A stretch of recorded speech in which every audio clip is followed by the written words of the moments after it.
The NBA on NBC is brought to you by Miller Lite, who reminds you that anything can happen at Miller time. By the 97 Mitsubishi Galant, dependability that goes the distance, built for living. And by MCI. Is this a great time or what? On a beautiful 74-degree day in this beautiful area of the country, Salt Lake City, they've been chanting MVP to get Karl Malone rolling. We're set for the introduction of the starting lineups. Let's go to the public address voice here at Delta Center, Dan Roberts. Good evening, ladies and gentlemen. Welcome to the Delta Center for the NBA Finals. This is game number 3. Introducing the starting lineup for the Chicago Bulls. Starting at forward, wearing number 33 at 6'7" from Central Arkansas, Scottie Pippen. Starting at forward, wearing number 91 at 6'6" from Southeast Oklahoma State, Dennis Rodman. Starting at center, wearing number 13 at 7'2" from New Mexico, Luke Longley.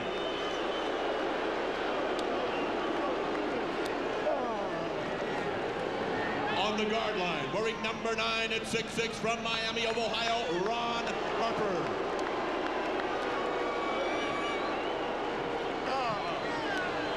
And at guard, wearing number 23 at 6'6" from North Carolina, Michael Jordan.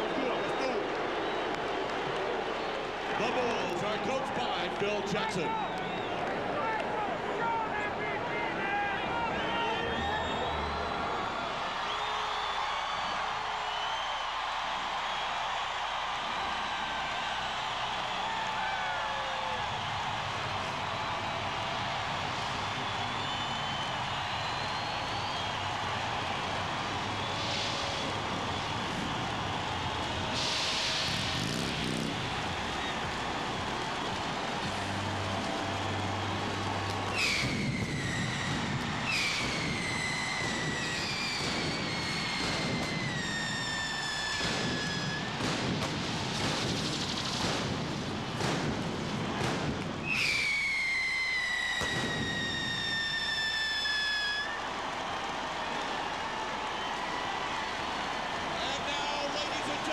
Introducing Utah Jazz.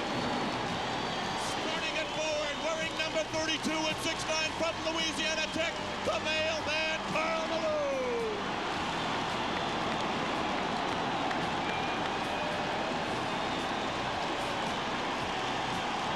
Starting forward, number 3 at 6'7" from Long Beach State, Brian Russell. The starting center wearing 00 at 7'2" from Kansas, Greg Ostertag. On the guard line, wearing number 12 at 6'1" from Gonzaga, John Stockton. And at guard, wearing number 14 at 6'4" from Iowa State, Jeff Hornacek.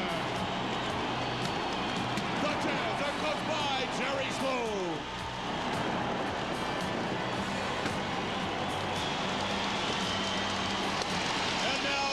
Gentlemen, a very special presentation. A sports and entertainment announcer par excellence. Ladies and gentlemen, Michael Buffer.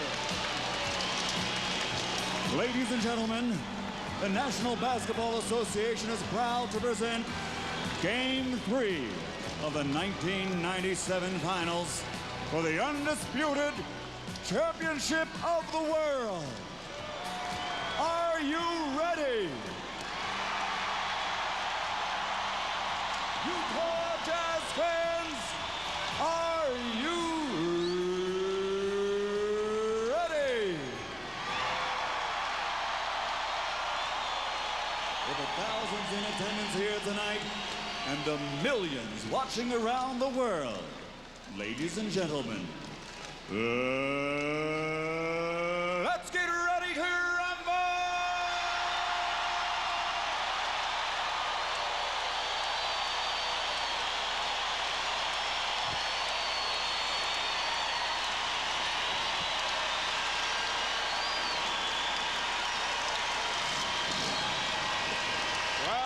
Utah Jazz pulling out all the stops as they have brought on noted ring announcer Michael Buffer to help rev up the crowd. Rousing ovation for the Jazz during the course of the introduction of the starting lineups. Marv, critical for the Jazz. The great start. Feed off this wild crowd. Run the floor like you've never run it before. Test the Bulls' endurance and attack the basket. Get to the free throw line, particularly Karl Malone. And the Bulls know the importance of establishing their will defensively. They did it in the first 2 games at home. Now they've got to do it on the road. And the key is trying to bottle up John Stockton.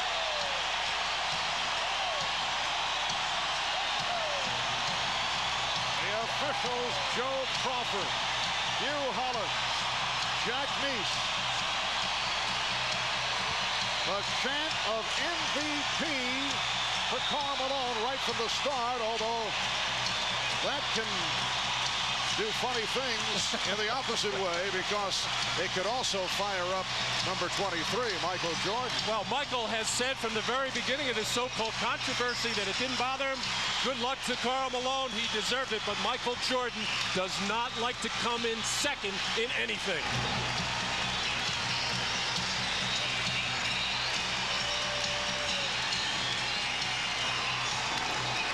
End of a Greg Oster tag. And Luke Longley on the opening tip. Joey Crawford with the toss. And game 3 is underway. Ron Harper, who has been an unsung hero for Chicago, able to control. Dennis Rodman with a new look. And Jordan being played by Brian Russell. Fires over him for 3. Not a single dribble on that entire possession. Everybody touched it. Jordan beats the shot clock for the 3. Jeff Hornacek for Karl Malone, putting moves on Luke Longley. Well, 2 adjustments. First of all, Utah making the switch defensively. The bigger Russell might force Jordan outside. And Karl Malone going to another familiar place at that high right elbow. Pippen played by Hornacek. Jordan with room. Russell able to handle the rebound. When Hornacek was guarding Jordan, Michael would post up right away. I'm sure the Jazz would like to see Michael away from the basket as much as possible. Again, the Bulls able to cut off Stockton as he tried to penetrate. And then Malone moves aside. Shot clock is down to 4. Hornacek with a nice pass. So Russell gives the Jazz a 1-point lead. A different look on the faces of the Jazz tonight, Marv. Confidence, aggressiveness. They want the ball. Longley, and then saved by Russell. So Utah has come out more aggressive, something Jerry Sloan has been asking for. Hornacek able to keep it alive. Well, anytime your coach questions your competitiveness and your will to win, that'll fire you up. Just take this to the hoop and get a foul. Illegal defense, the call against Chicago for the first time. This lead by Utah is the first time they have led since game 1. Brian Russell with 2 terrific plays, really picking it up now. The best he's played in the entire series. Look for Utah's younger players to play much better here at home. 2 minutes have gone by. Malone.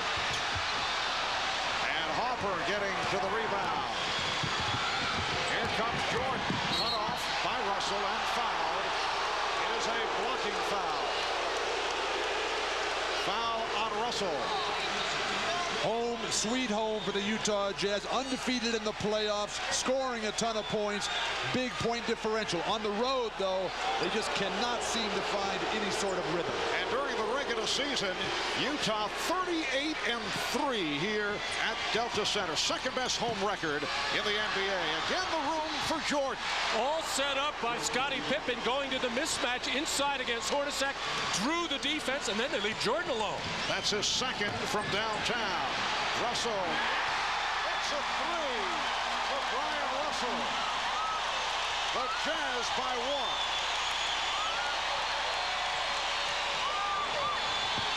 Pippen for three. Yes. Well, both clubs have come out firing from long range. The Bulls 9 and the Jazz 7. Get Karl Malone down low. The Jazz have not had anything in the basket other than Russell's broken play. Hornacek able to hit, although Pippen got a piece of it. And the game is tied at 9. And I noticed the Bulls dragging a little bit. It's that initial rush of the altitude, and you feel it in the opening minutes. Pippen got bottled up and a foul is called. It is on Utah. Altitude, they came down to Salt Lake City from up in the mountains where they're staying, Matt. This is Jeff Hornacek, what he likes to do, get in the lane, take and make very difficult shots. Foul was called on Stockton.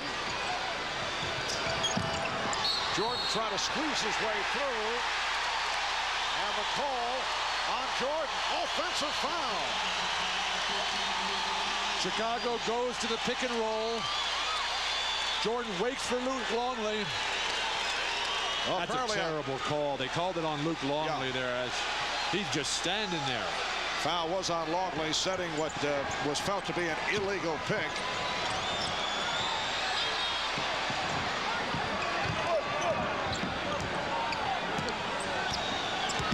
Stockton with the lead for Ostertag and a foul. A gorgeous lead pass thrown by John Stockton. And the foul committed by Ron Hoffer. You're seeing a completely different Utah Jazz team from game 2. Stockton just picking them apart, and finally Ostertag kind of hang on to it. They call the reaching in foul. Game tied at 9. 4 minutes have gone by. Utah's opened up hitting 4 of its first 6 shots. Oh, the tip. Malone and Ostertag both vying for. And the Jazz lead 11-9. It was tipped home by Malone, his second field goal.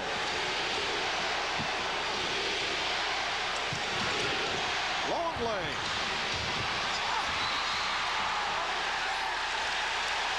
And Jack Nee says loose ball foul on Dennis Rodman.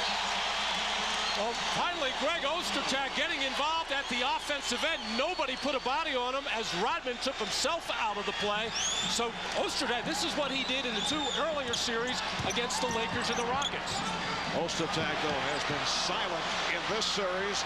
Russell, Hopper on it. He has Pippen ahead of the field. Finds Jordan on the wing. Pippen. And he is fouled. That's a good physical play by the Jazz, and they'll take that from Ostertag. They got a lot of depth in the center position. Jordan in the air to pass, draws the defense, and then Ostertag from behind. He could have, if he played a little bit more cautiously, had a good block. But why not see if Scotty's foot's okay? You guys mentioned the altitude here. For the record, Salt Lake City is 4,300 feet above sea level. I know Bill has been greatly affected. Well, the reason why I said we're almost 5 minutes into this game and the Bulls are leaning over on their pulling their shorts, hands on hips. And as a coach, what you try to do is get those players out quickly, get some substitutions in, and usually you feel much better with that second wind. Malone off the fake, got the step, and was fouled. Nice move. Once again, Phil Jackson is opening up with Luke Longley defending on Karl Malone, and that's the second committed by Longley. Karl Malone finally determined to get to that hoop. Something we see all the time in the Western Conference. Tends to look at that hand on every miss. Now, Matt, you made a comment about the Bulls bending over. You have to wonder about Chicago's conditioning and endurance. They don't practice much at all. The injuries to Scotty and Tony Cucos. I think Utah can really take advantage if they just get the running game going.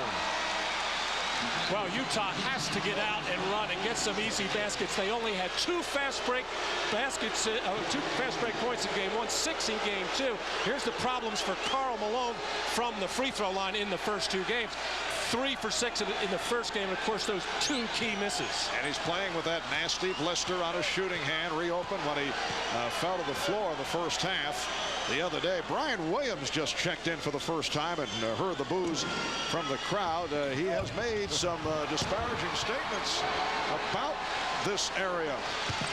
Meanwhile, Karl Malone continues to have his difficulties at the line. Game tied at 11. 5 minutes gone by. Brian Williams replacing Luke Longley after Longley picked up a second. Jordan for three. And Ostertag able to swipe it off to Stockton. Malone. Rebounded by Pippen. Well, the move of putting Brian Russell on Michael Jordan so far has kept Michael out of the post, where he likes to take that fadeaway jump shot. I think Michael should still go inside. He can get that shot over Brian Russell anytime he wants. I know Jerry Sloan likes Russell on Jordan because of the 6'7", the long arms, about 225 pounds. Jordan shooting over him again. So Michael Jordan is now 2 out of 5, both from downtown. Malone on the move.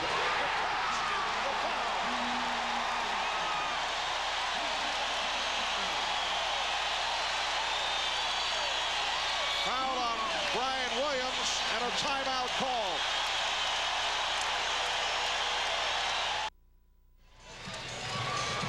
Brian Russell, a future great player in this league, just getting started in his career, but the whole game is on display tonight. Movement without the ball, beating a stationary defender. And then the block shot defensively, igniting offensive opportunities, finishing on the break for Brian Russell.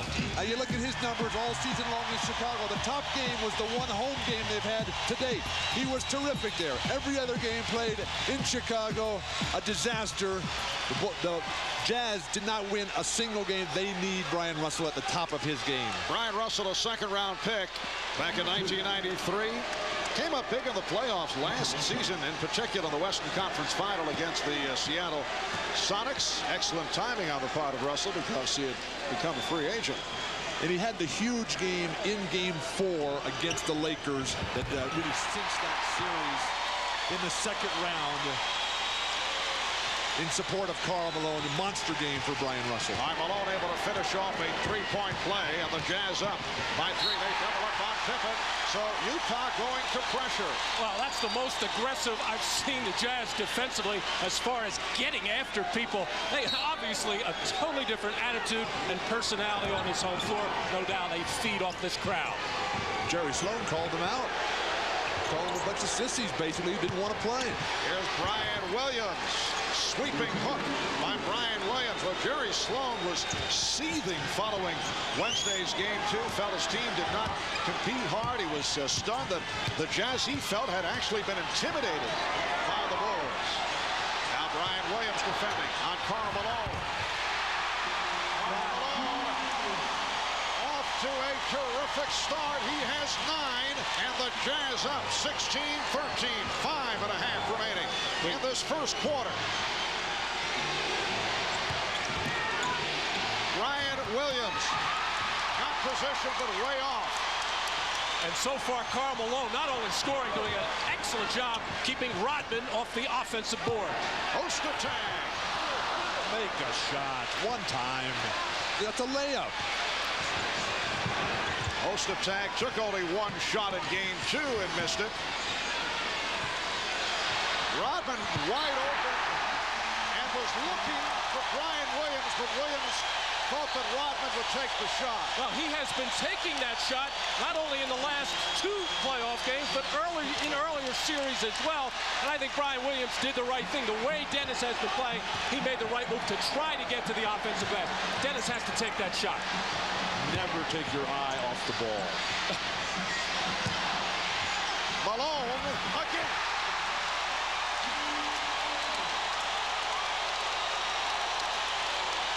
Utah by 5. Steve Kerr getting set to check it. Howard Isley has come on for John Stockton. Here's Harper, and tiptoed by Williams. Brian Williams able to get a piece of it. Utah leading 18-15. Karl Malone has scored the Jazz last 9 points. We come up on 4 minutes to go in this opening quarter. When Ostertag goes for that block, the guards have got a block on. Isley continues to play. Perfect ball in relief of John Stockton. Well, we just saw the Jazz run a pick and roll in the middle of the floor where they were successful in game 2, and nothing much else was successful. Phil Jackson, not happy, wants to talk it over.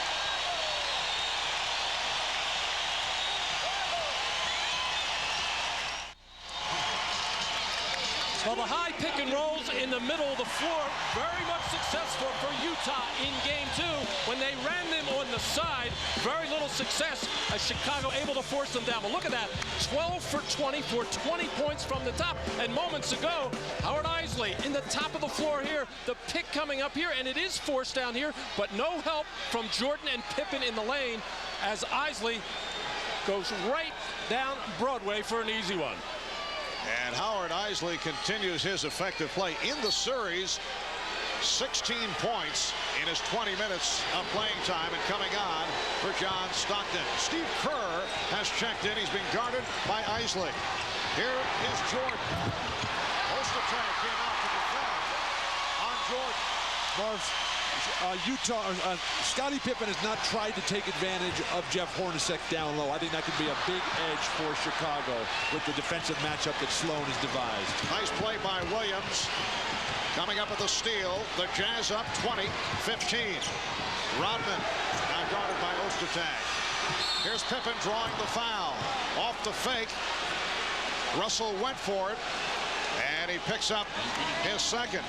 Want to scout the finals like a pro? Well, you can with NBA.com. Check out the animated play diagrams, detailed scouting reports on both the Bulls and the Jazz, provided incidentally by New Jersey Nets assistant coach Don Casey, the czar of the zones. And I say that with apologies to Mike Fratello.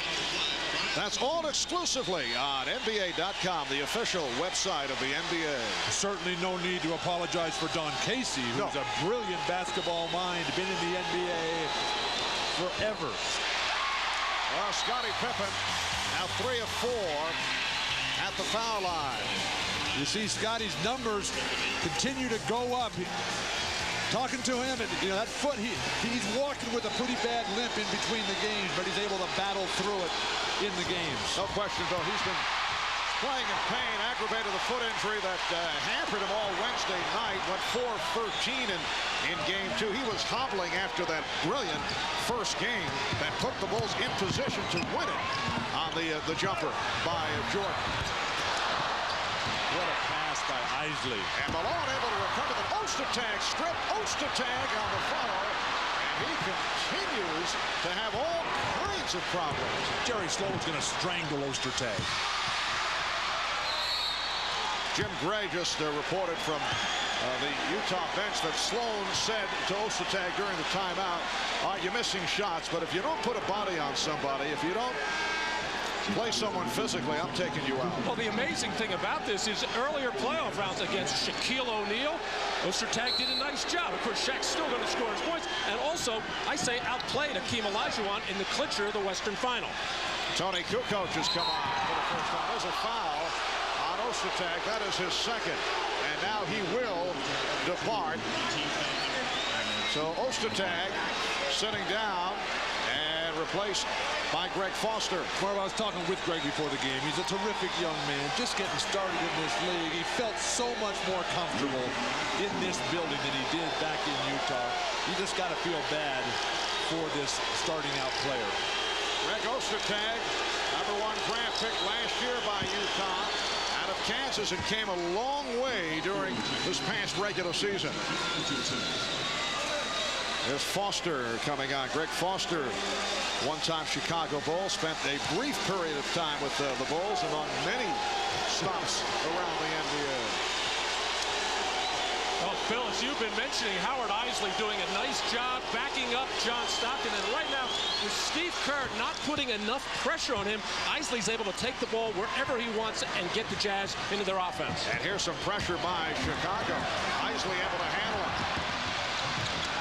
Eisley, like Stockton, though, the pressure doesn't bother him. He just goes right through and delivers again. Karl Malone from Howard Eisley. 13 from Malone. An enormous bounce back here in the first quarter by Karl Malone. And the Jazz up by 4. We come up on 2 minutes left in the first. Williams, that's a forced shot. Terrible shot by Bryant. He should be able to face up Greg Foster and drive him to the basket. And Foster fired it up. Foul is called. Where was that shot from? Whoa.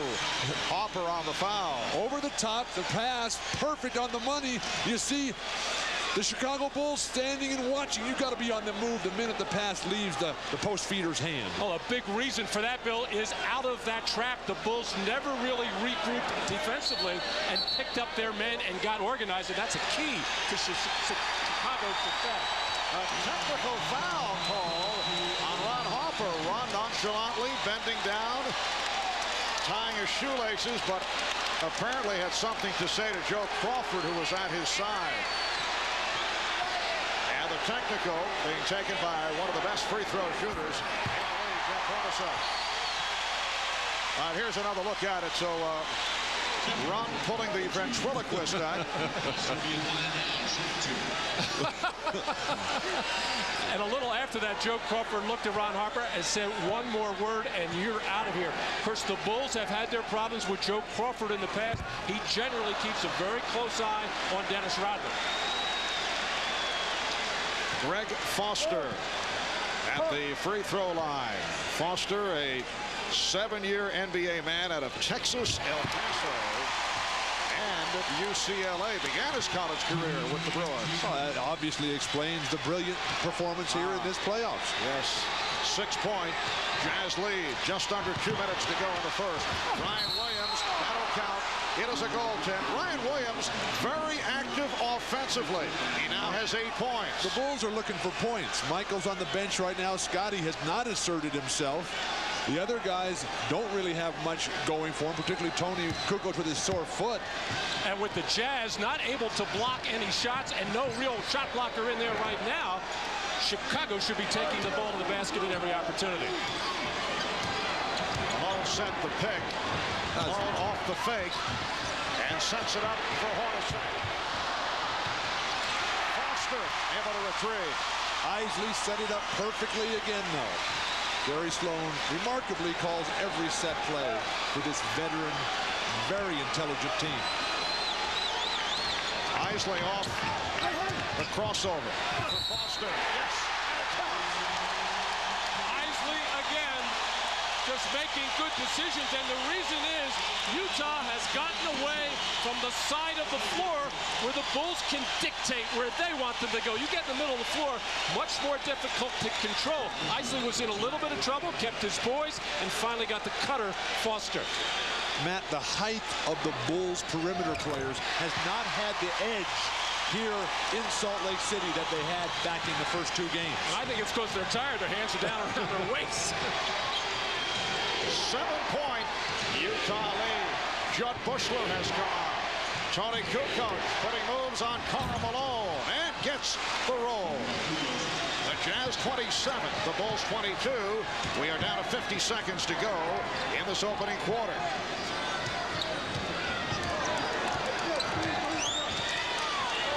Isley working on Kerr, setting up Malone. Yes. Perfect pass again. Isley's decision. Isley has played better than John Stockton. 3 assists for Isley. 15 points for Malone. The Jazz by 7. Pippen for 3. And the foul called on Chicago. Well, Howard Isley is being guarded by Steve Kerr as Phil Jackson elected to go with offense, but it's been defense that's been good for Chicago. Randy Brown would be doing a better job keeping Isley from getting into those positions to make those kinds of plays. Foul on Brian Williams. 25 and 2/10 seconds left in this first quarter. And an ovation for Karl Malone as he heads to the bench.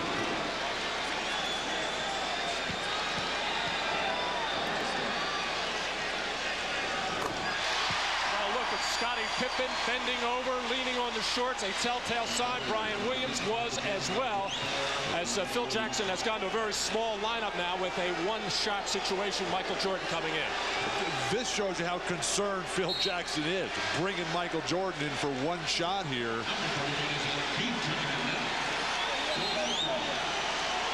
Utah with its biggest lead of the night. Now Phil Jackson may be complaining about the extra substitution. Adam Keefe and Antoine Karl just allowed to check in. And the substitutions were permitted. Karl Malone with 11 of his 15 points after Luke Longley departed. Longley's given him some problems, but no problems in the first quarter for Malone with 15 points on 7 of 11 shooting. Bulls holding for a final shot of the quarter. They're down by 9. Pippen. Morris couldn't handle it. Final seconds. Bushler blocked. And it was apparently deflected out by Pippen, who thought he was fouled by Keefe with 2 seconds, 2 2/10 seconds to go in the first quarter. The Bulls can't believe a foul was not called there. Utah, great opportunity. All right, Carr fires down. Keefe tried to slap it back. He did. And Hornacek shot late. Looked like a long 2 seconds to me. Whoa. That's called home court advantage, Mark, in the Western Conference.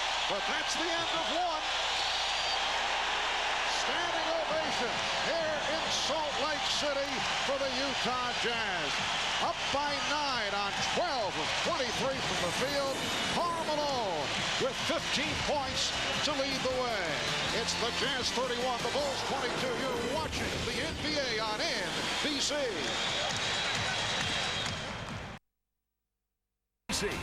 The 1997 NBA playoffs.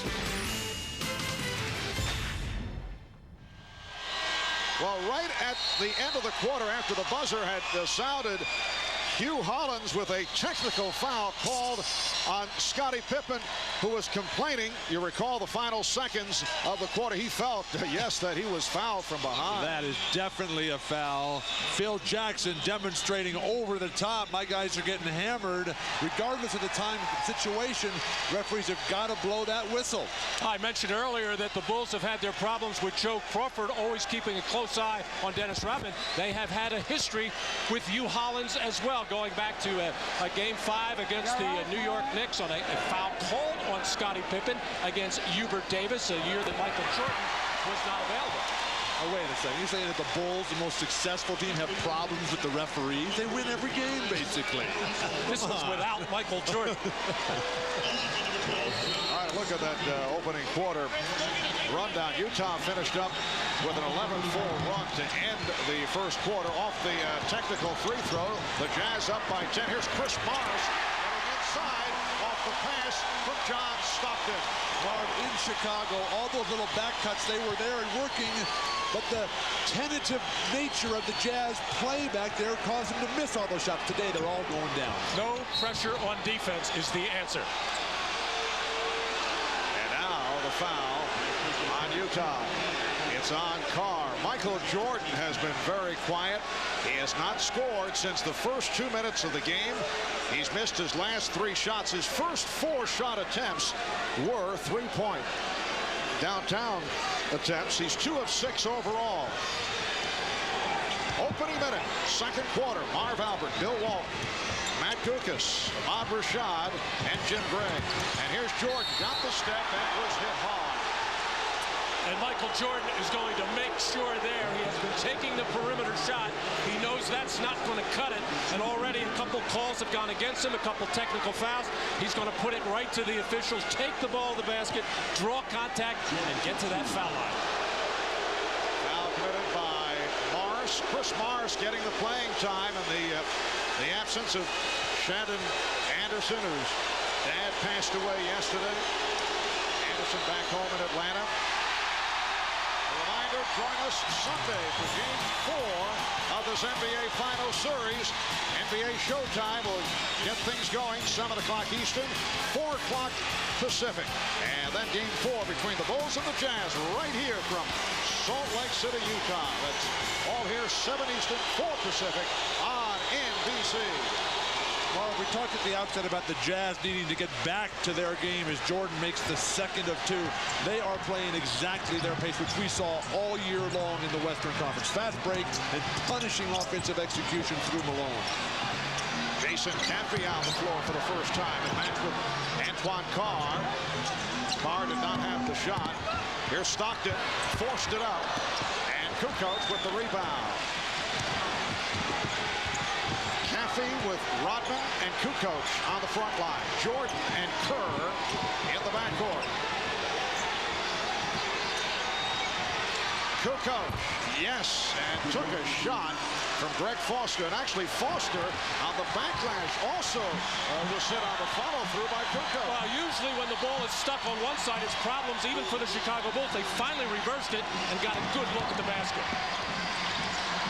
Foster, he's on target.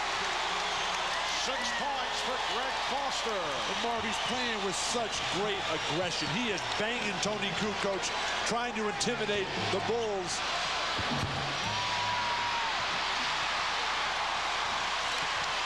Steve Kerr in a rare situation trying to set up a shot off the dribble. Well, he's a little frustrated because right now he's unable to keep John Stockton from controlling the tempo and making plays. Stockton has 4 assists, no turnovers.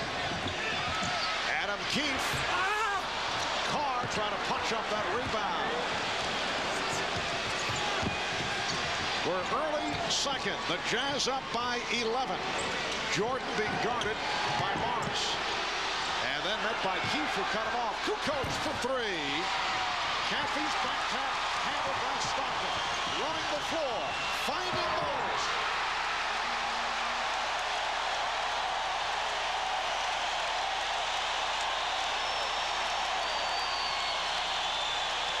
Biggest lead of the game for Utah. They are up by 13. Kerr for 3. Well, Steve Kerr, who's been showing signs from downtown, able to hit one from straight away. It's a 10-point Jazz advantage. But the Jazz just keep attacking, don't slow down. That was a kick ball. Should have been called. Reset for the Jazz. Terrific effort by Steve Kerr, who has been getting abused, though, by John Stockton. Had to make him feel confident to get the 3 and then make a good defensive play. And for the Jazz, only their second turnover. Jordan stripped after getting the step, and they'll jump it up. Rodman and Keefe on the tie-up. And now a timeout taken. 8:42 to go. First half. Utah by 10 and hearing it from the crowd.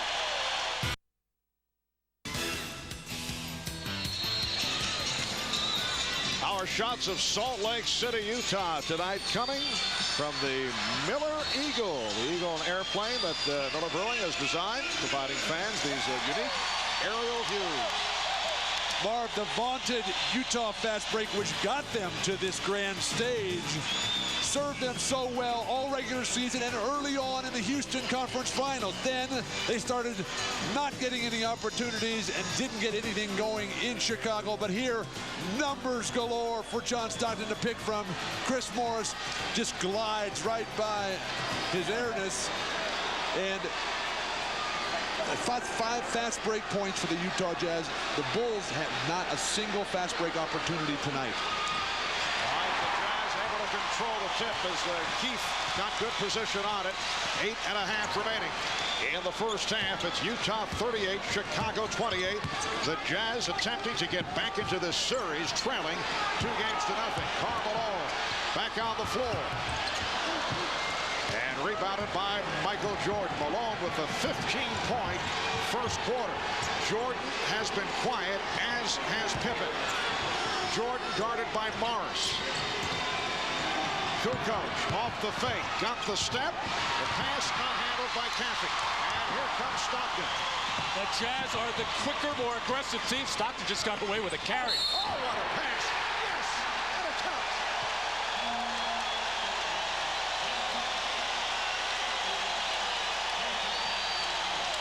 Utah Jazz basketball on exquisite display tonight. John Stockton will never touch the ball with that left hand. The defense, you cannot play behind Karl Malone too deep. Basketball at its best. The one time he did touch it with his left hand, it should have been a turnover. It never ceases to amaze me how teams do something on their home floor and then go away and stop doing it. What was good for the Bulls, they're not doing it here. And that was 6 assists for Stockton. Let's check in with Jim Gray. Jim? All right, thank you, Marvel. That wound on his right hand. Mike Sheminsky, the trainer of the club, got more than 300 calls and voicemails from around the country, more than 100 Federal Express packages, lotions, ointments, creams. A lot of good suggestions, a lot of very bad ones. The worst suggestion, according to Sheminsky, he was told to soak it in Clorox on tobacco. Oh. Finally, they settled on a new skin, which seems to be holding up very well. Mark?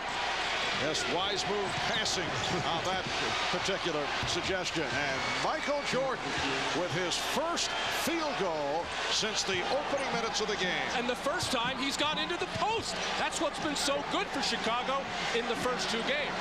Utah by 11. Where has Dennis Rodman been? Just 2 rebounds total tonight. Rick Foster has been a major factor.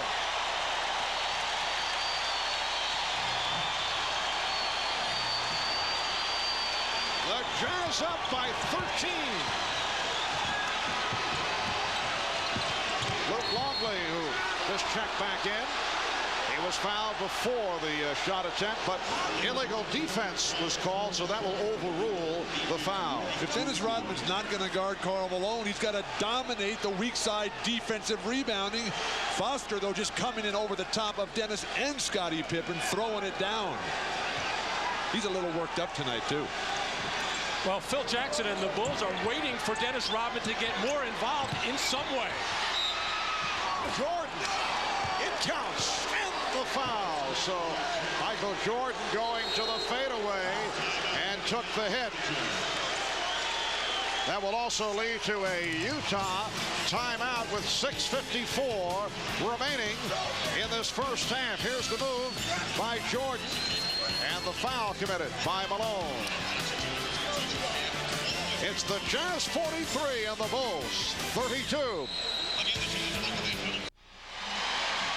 Utah in control because of the great contributions of their solid bench, which was non-existent back in Chicago. But here, Howard Isley lights him up and then finds Greg Foster, who's 3 for 3 from the floor. Chris Morris runs the floor for an easy 2 in Jordan's face. And you see the entire squad getting in. At the bottom, Antoine Carr, one of their key players, hasn't gotten it done on the points, but he has contributed mightily on the glass and defensively. And Chicago's bench doing well, too. Brian Williams, Tony Cucos, Steve Kerr making a contribution, but the only starter for Chicago doing anything of note, Michael Jordan. And he just completed a 3-point play, so the Jazz lead is 10. Stockton putting moves on Hopper, able to penetrate. Now Stockton looking like a different player. Utah by 12. They came out with a burst at the start, sparked by Malone, and they have maintained the double-digit lead. Jordan. And here's Mars. Fires. And hits.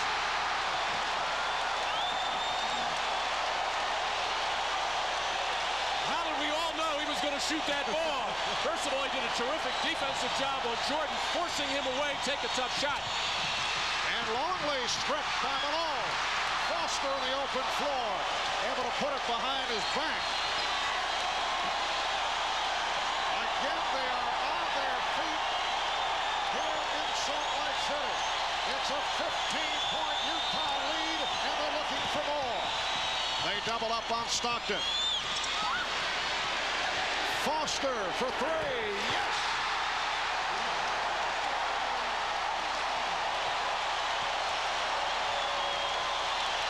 The Jazz by 18.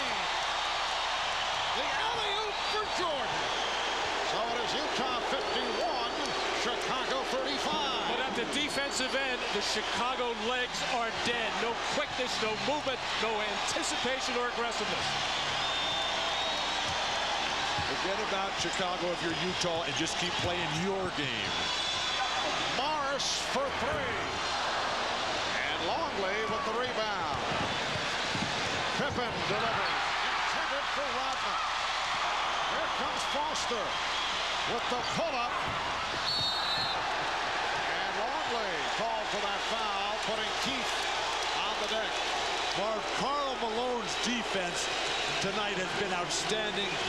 Chris Morris's three-pointer on the break, an ill-advised shot, but it goes down. Why not? And Foster, he's stroking threes. Everything going right for the Utah Jazz. Greg Foster now has 11 points, his season high 13 back in late January against Atlanta. Greg Foster opened up the 94-95 season with the Bulls and then was cut after only 17 games. It was his misfortune to be with Chicago when they had too many centers, or at least too many bodies at the center position. At one point, he thought his career was over. Marv, you can never have too many centers. Spoken like a true center. Look at him get to the hoop. With 20. Chicago not able to come up with a stop. Utah scoring every possession, and they lead 53-35. Randy Brown is checked in for the first time. Phil Jackson looking for some defense. Here's Brian Williams. And back comes Stockton. Stockton for three. And it will be Chicago ball. Karl Malone passes up the outside shot, gets that little bit of seam.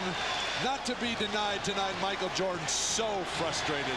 What's going on out here, he's asking himself. Well, he didn't want to come out of the game. 4 minutes to go in the half. His team's struggling as Pippen gets one. Scottie Pippen only a second field goal. It's a three-pointer. He now has 9. The Jazz up 53-38 with just under 4 minutes to go in the half. Harper with the steal. Harper is really reading John Stockton. He told me he wants to watch Stockton's eyes all the time because Stockton's looking to get it off to somebody else.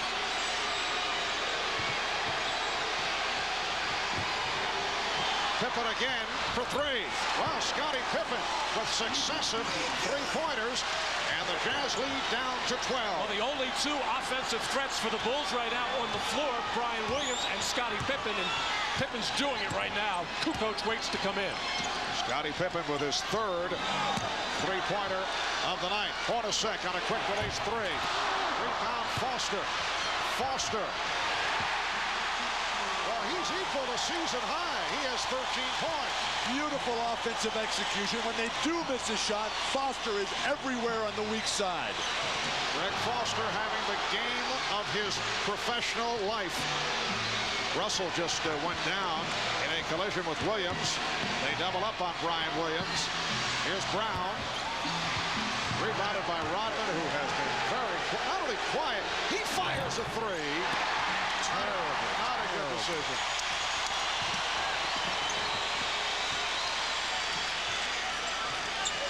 Dennis Rodman has not been playing with his usual fire during the course of this serve. But look at Karl Malone. He's starting to point. He's got that anger in his eyes. Stockton forced it, and it was knocked out of bounds by the Bulls. 5 seconds on the shot clock when we resume. Timeout taken, 2:18 left in the half. The Doctor, Julius Erving, and the Czar, Mike Fratello, all coming up on the Prudential halftime report. When we resume, 5 seconds remaining on the shot clock, 2:18 to go in this first half, and the Jazz leading 55-41. One of the heroes of the first half, there's the other big man, Karl Malone, with 20 points, Greg Foster with 13. Malone's inbounds, finding Russell. He lost it. Shot clock running down. And a foul call. But Chicago claiming it should be a 24-second violation, and the officials will confirm. Jack Neese clearly called the foul first, and they're going to stick with that. Jack, a tremendous referee. This is his first finals game ever in his career.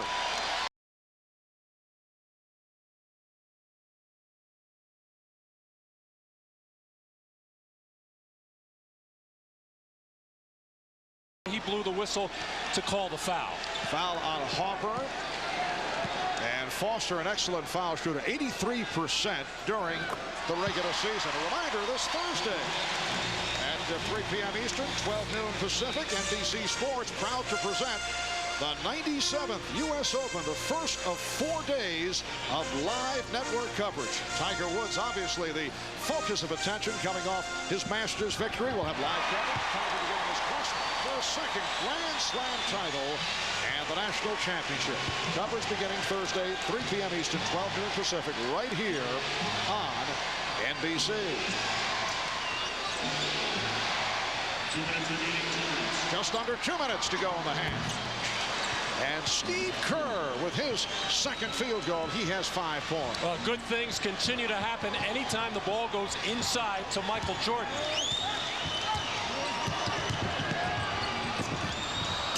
Stockton lost it. Adam Keefe has got to catch that ball. Nice pass from Cucos. It counts and the foul. So Brian Williams will head to the line. Well, Chicago getting a kind of a semi-transition play, getting it into the post quickly. Nice little give and go between Cucos and Brian Williams.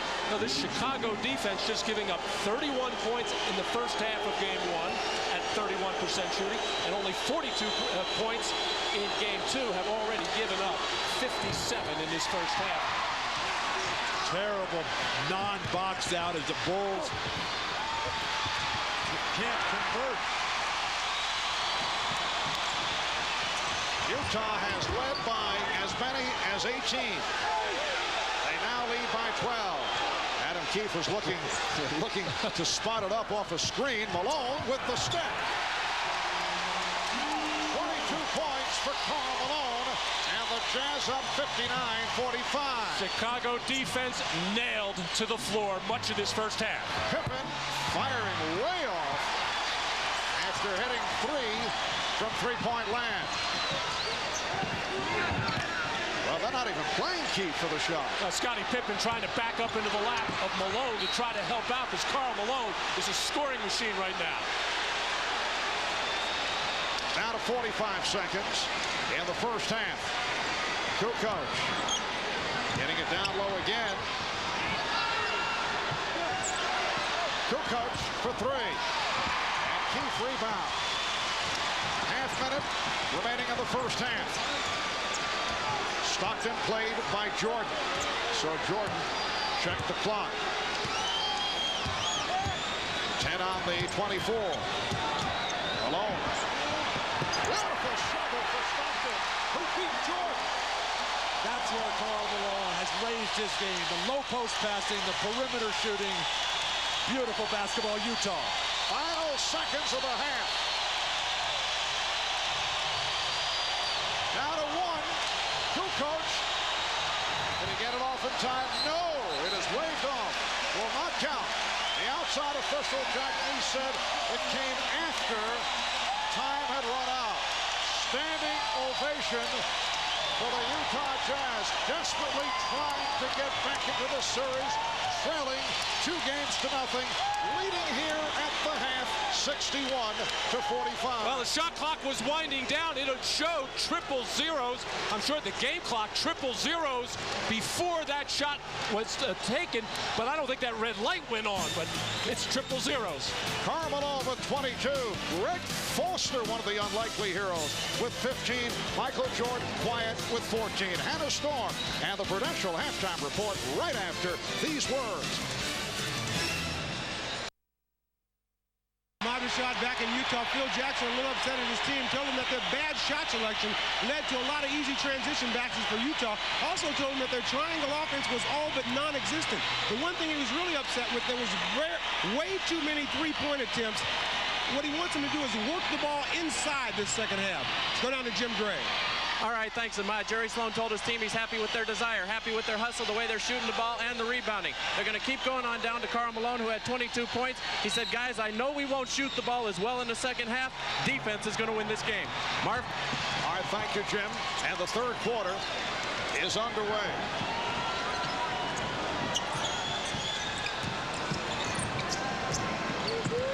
the weave. Stockton handing to Hornacek, but the shot clock rolling down. It's at 5. Stockton with the crossover to set it up for Hornacek. Ostertag, big. Great sign for Jerry Sloan in Utah. For Ostertag, his first field goal. Dennis Rodman, very quiet in the first half. Michael Jordan, played by Brian Russell.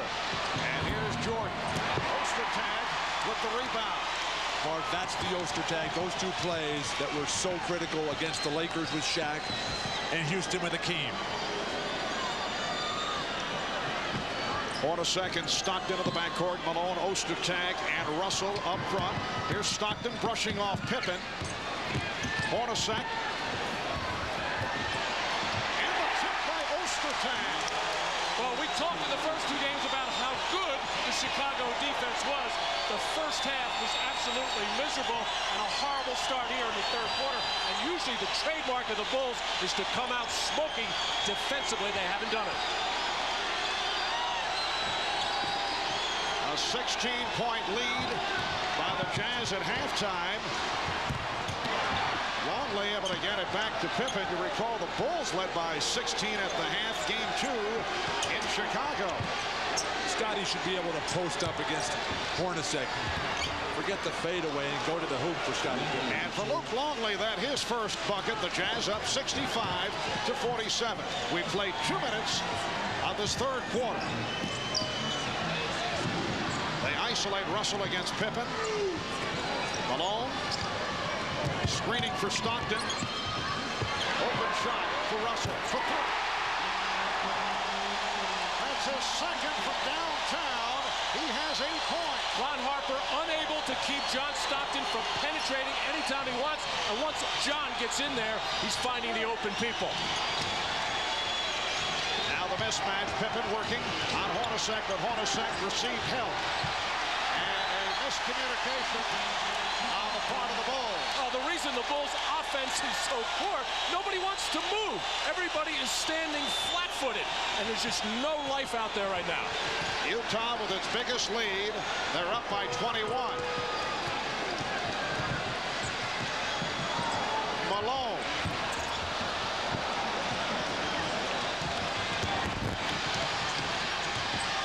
Jordan fouled by Malone. Well, one of the rare fast break opportunities for Chicago, and it was a struggle. But Greg Ostertag finally getting involved on the offensive glass with nobody boxing him out again. Dennis Rodman just won't get a body on him. And he had a little bit there trying to hold him, but Dennis just no lift in those legs, and it's all Ostertag able to finish. But notice how Ostertag is keeping his hands above his shoulders here. You look at the first half center comparison. Luke Longley and Greg Ostertag, the donuts. Ouch. Brian Williams and Foster strong in reserve. Foster with the upper hand for Utah. Greg Foster with a 15-point first half. His career high is 17. 3 minutes gone by in the third. Turn and face against Luke Longley and just go to the hoop. Malone.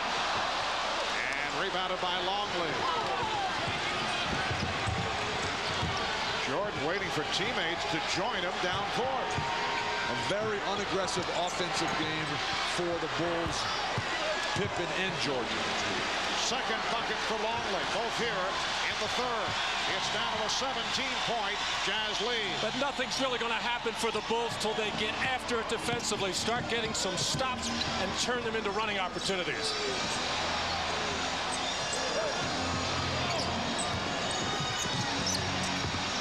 Malone. And Pippen able to rebound following the missed time. So Malone has missed his first 3 shots of this third quarter. Terrific defensive job that time by Stockton to make Pippen pick up his dribble at half court to cut down the transition play. Here's the mismatch. Pippen working on Stockton. And the pass broken up. It's a 3-on-1. Malone over Jordan.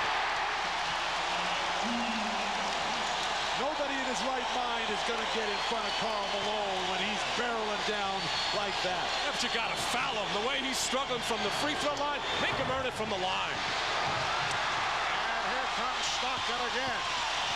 The Jazz got to keep pushing, keep the run on, make Chicago quit. Rodman jumping out and try to save it, but did he step out of bounds? Yes, he did. But finally, Dennis Rodman has shown up to do something, even if it does. The Bulls do not get the ball. The first time he has done anything, and you saw that left shoulder hit the line, but a good effort play by Dennis Rodman finally. 24 minutes for Rodman, only 3 rebounds. Phil Jackson felt the other night that Dennis was not in the game. Karl Malone, who has certainly been in the game. And that is now 26 points for Malone, plus a foul away from the ball. Karl Malone can just school Luke Longley. Longley, not enough quickness to get up on top. They call the foul away from the ball. Stockton sets the good screen there, and then Scotty just throws him down. A little bit of a flop there. Scotty, though, with the arm on the shoulder of John Stockton. And for Pippen, it's his first foul, so Stockton to the line for one shot. 73-51, Utah.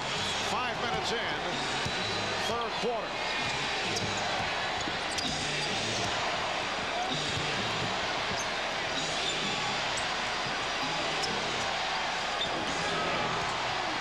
Shot clock down to 5. And a steal by Malone. Here's Russell on a breakaway.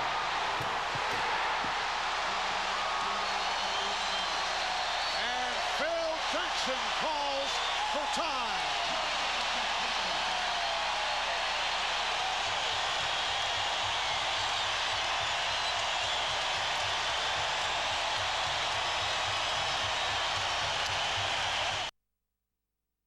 Sport. Drink it up. By Acura, the true definition of luxury. Yours. And by Reebok, helping athletes perform at the top of their game. At the outset, we talked about Utah feeding off their great crowd, getting the fast break going. That's been the story for Utah as Karl Malone finishes the break. And then he starts a break with his great defensive play, coming around the side, and then just throwing it out. And Brian Russell can certainly finish after he shuffles his feet on the traveling violations. Yes. Larry Miller, the owner, very happy. Leadership all starts at the top. Well, it all started with a lazy Pippen pass and Luke Longley not protecting the passer, as Utah clearly with the advantage in the hustle point. 7-0 run by the Jazz. Nice. 24-point lead for Utah, their biggest lead of the night. Ryan Williams back on the floor. He has been contributing. That's 12 points for Williams. Well, the Bulls down by 22, and it's either the altitude or they did not take the Jazz seriously after Utah's poor performance in Game 2. I think it's the former. Stockton rejected. What Also, a recovery by Ron Harper. Let's keep in mind, this is a very good Utah team also. Oh, and I think Chicago knows that. This team does not lose here in this building very often, only 3 times all season. A Jazz team that went 64-18 during the regular season. They have overwhelmed the Bulls to this point tonight. Ostertag with the great extension, forcing the arc that Cucos miss on the 3. And Malone got bottled up. The outside official, Hugh Hollins, with the call on Harper. That's 4 on Harper. Let's check in with Jim Gray. Jim?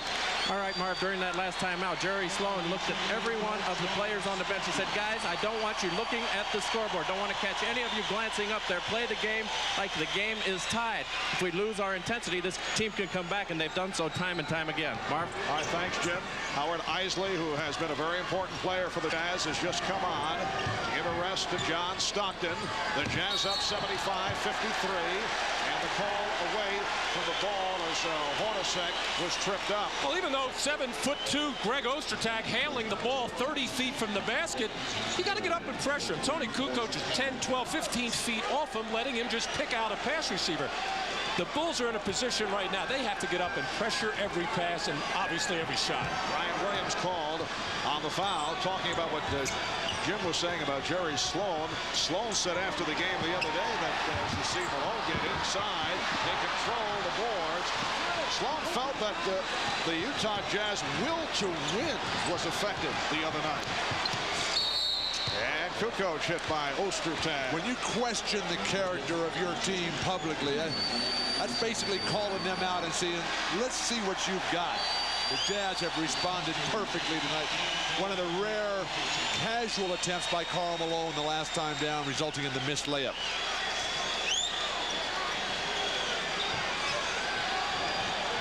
And Greg Foster has checked back in. Great hands, Brian Russell. Ryan Williams is trying to hit Scottie Pippen with that pass. Just under 5 minutes remaining in the third quarter. Williams guarding Malone, who faces up. Yes. Karl Malone, 13 of 23. He has 28 points. It's the Jazz 77 and the Bulls 53. Marv, tonight Karl Malone is squaring all the way up. He's not half turning around like he was in the games in Utah. In Chicago, excuse me. Here's Karl Malone, and he has been bothered by the quick hands coming down and bottom. That time he was far away enough from the basket to discourage the quick hands of Chicago coming down. Non-shooting foul was called on the Hornacek. Here's Williams getting inside, trying to adjust. Good play by Foster coming over, and it was deflected out by the Bulls. Now Chicago has a height advantage with Scottie Pippen working against Hornacek on the post, but the best thing for Chicago in the first half is Michael Jordan in the post. They have not gone there yet in the third quarter.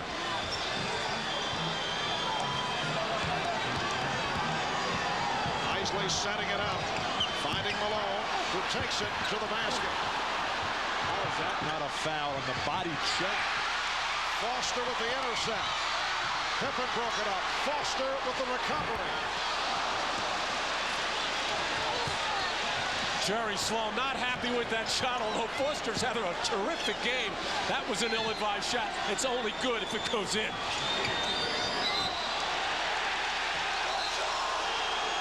And Jerry Sloan trying to quiet down Greg Foster, who was called for that foul. It's so emotional in here. Jerry Sloan wants one shot to go down to break this thing wide open. That was the reaction to Foster's missed shot down there. Timeout has been called with 3:34 to go. In the third, you are watching the NBA on NBC.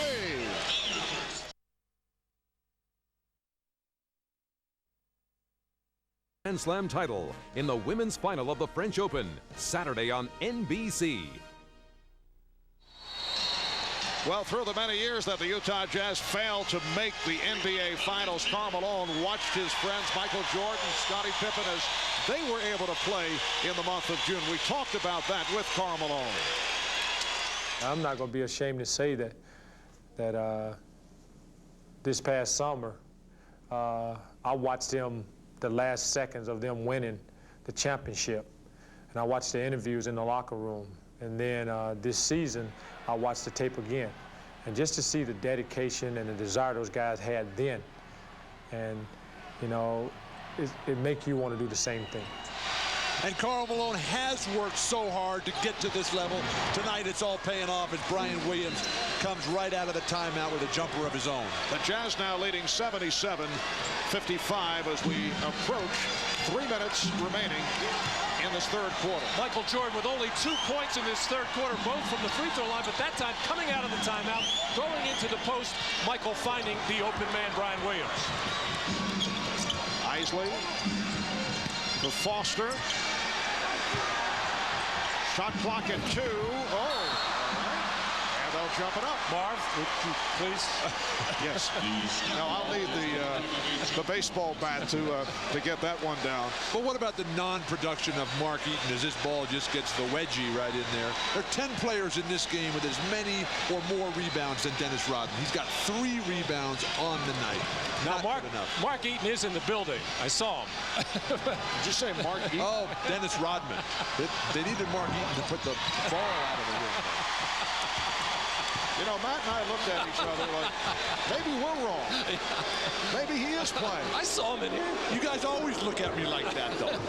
Mark Eaton.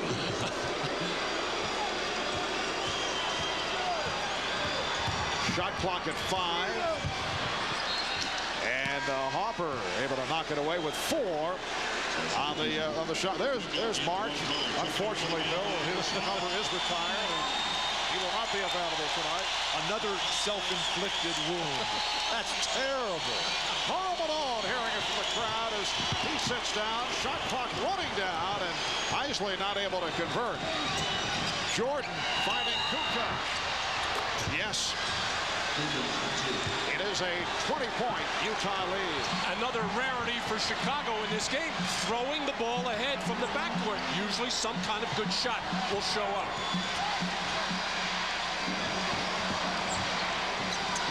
Foster being played by Cucos. Russell for 3. And rebounded by Jordan. Bulls looking for a late rush here down the stretch in the third quarter, in particular with Malone on the bench looking to cut into that lead, which is now 20. Malone and Stockton on the bench. That's almost like having Jordan and Pippen out of the game at the same time. It is exactly like it. And the foul on Russell, his 3rd. Well, anytime you can advance the ball, there's no matter how quick you are in transition defense, you just can't catch up to the basketball. As Tony Cucos was in rhythm, had his feet set, and a good look ahead by Michael Jordan. Utah over the foul limit. And Scottie Pippen is now just 3 of 6 at the line. Scottie Pippen, great in game 1. Remember playing on that very sore foot. Matt, you pointed it out that as this series wore on, that foot could become a huge problem. And Scottie has not been the dynamic presence that he normally is. Yes, he re-aggravated that foot injury that occurred in game number 1. Minute and a half to go in the third quarter. The Utah Jazz trying to get back into the series, trailing coming into tonight, 2 games to nothing. Here's Carr, blocked from behind by Harper. Harper challenging nicely and beating him for the stuff. And it all started at the defensive end as Carr put the ball on the floor. That's the kind of defense that Chicago played in the first 2 games. Coming back in, knocking the ball loose. So the Jazz up by 17. We come up on a minute left in this third quarter. Kickball is called. They'll get the new 24. Only 2 teams have come back from a 2-0 deficit in the finals to win. Here's a look at that last play. And Harper with the steal. Coming into tonight, Utah down 2 games to nothing to the Chicago Bulls. Isley for 3. And Williams with the rebound. And the Bulls chipping into that huge lead. They're in the midst of a 7-0 run. We're down to 40 seconds left in the third quarter. Pippen for 3. But Foster and the bench need to hold on a little bit here. Close it out with a good play to get the crowd into it. Bulls have a foul to give. Oh, Pippen with the block from behind. Shot clock at 4. Isley. Foster with 1 on the 24. Rebound Cucos. Final seconds, third quarter. Harper for 3. And that's the end of the third. The Jazz only won for their last 13. They missed 9 straight. But they lead by 17 points as we head to the fourth quarter. Chicago concluding with a 7-0 run. We'll be back here in Salt Lake City after these messages from your local station.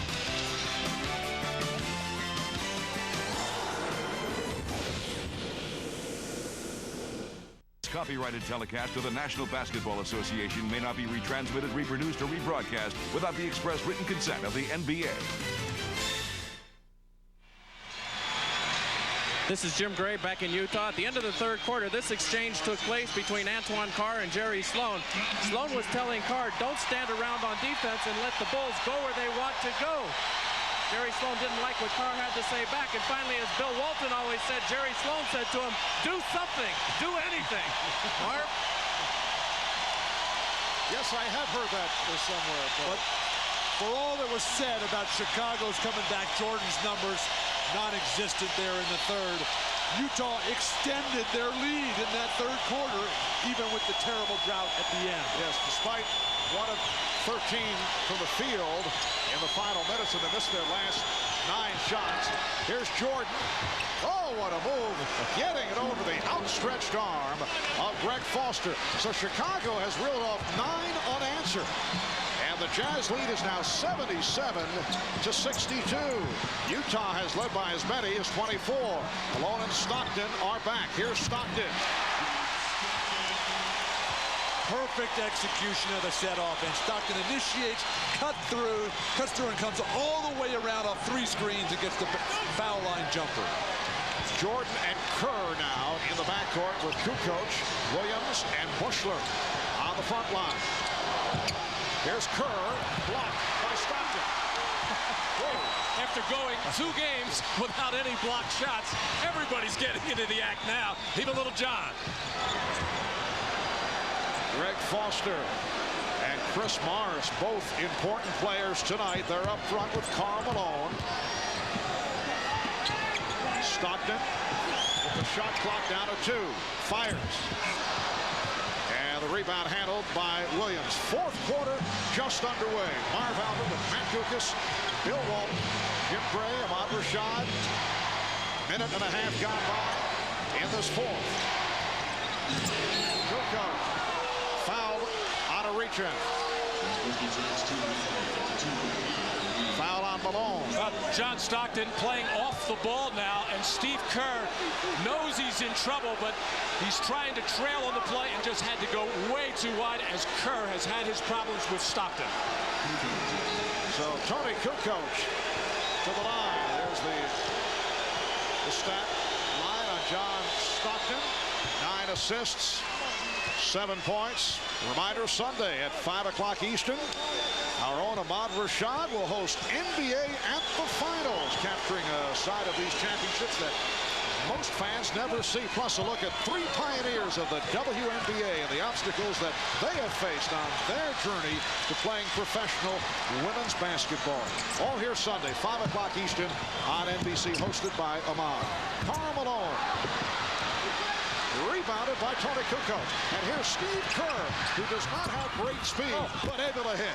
Oh, Steve Kerr did a terrific job there. He rarely gets that kind of opportunity, and he saw the big man bearing down on him, still able to get that shot up and in. Time for Karl Malone in the low left box right here. The Utah lead is down to 13. And the foul is called. Joey Crawford with the call on Steve Kerr. 9:52 remaining in this fourth quarter. The Bulls finally showing some signs. There's Kerr putting on, well, we'll call it the speed, and able to hit. We'll be right back.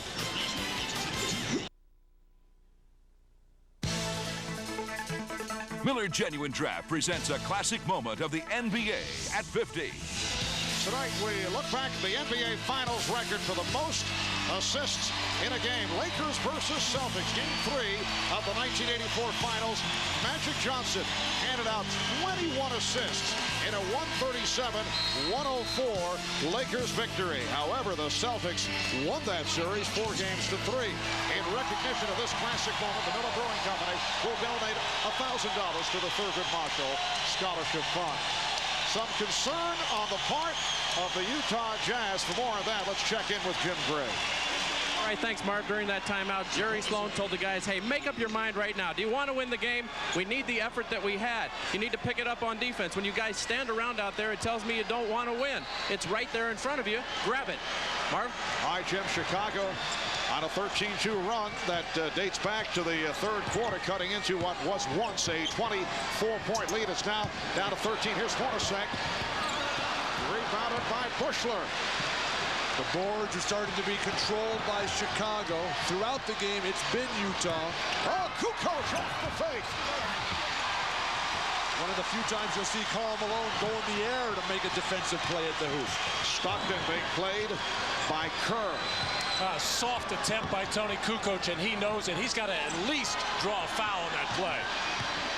Malone swinging in on Williams. Bulls wanted to travel, but a foul is called on Chicago.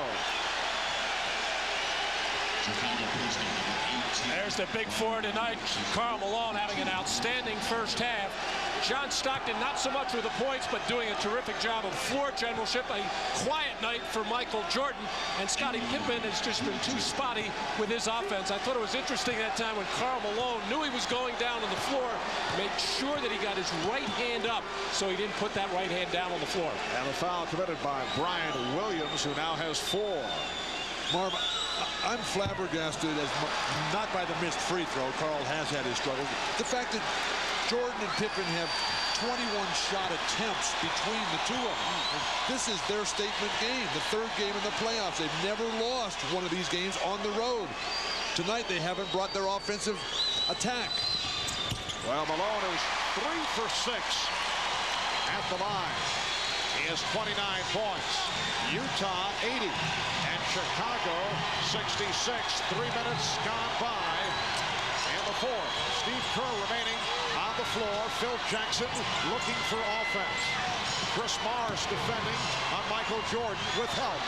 Cucos for 3. Rebounded by Ostertag.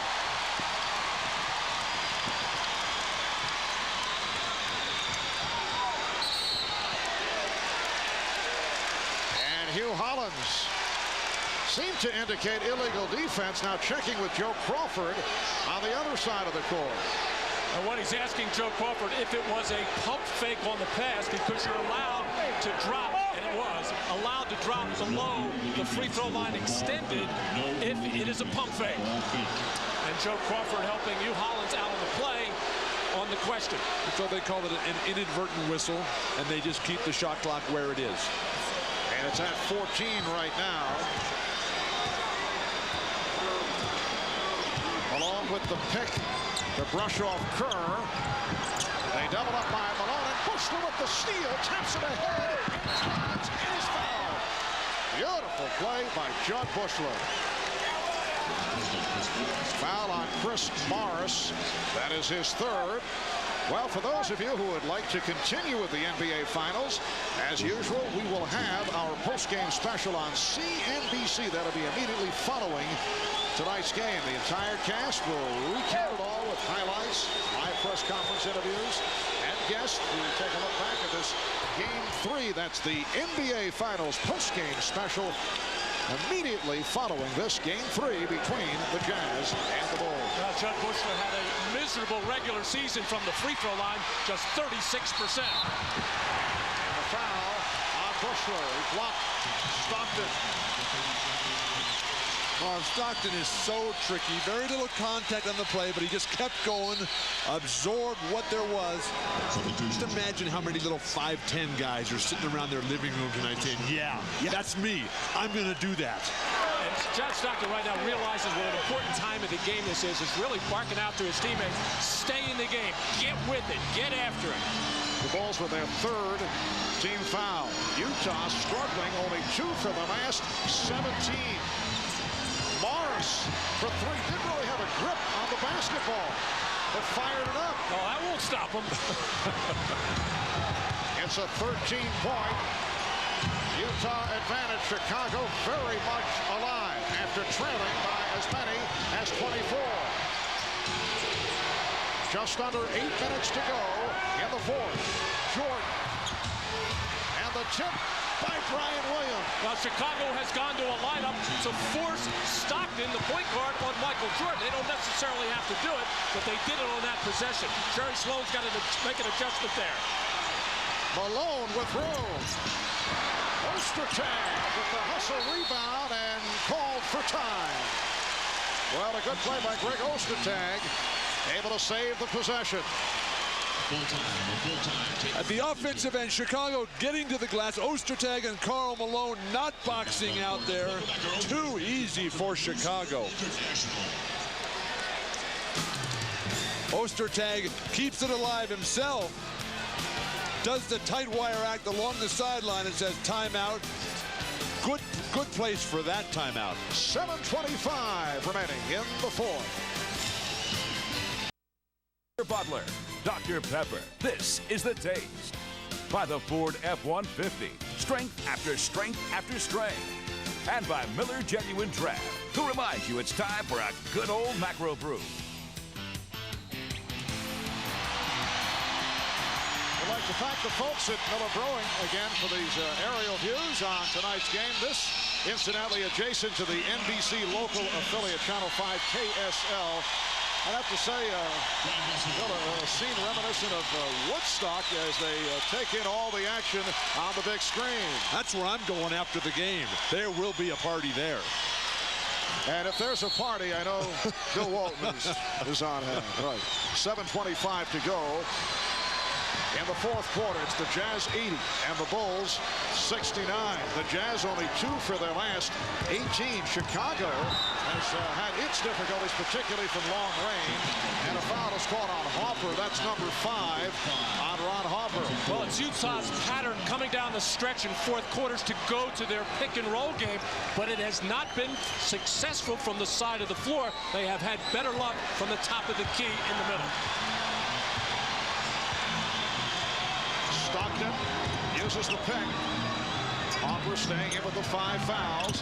Here's Russell. He continues to hit close shots.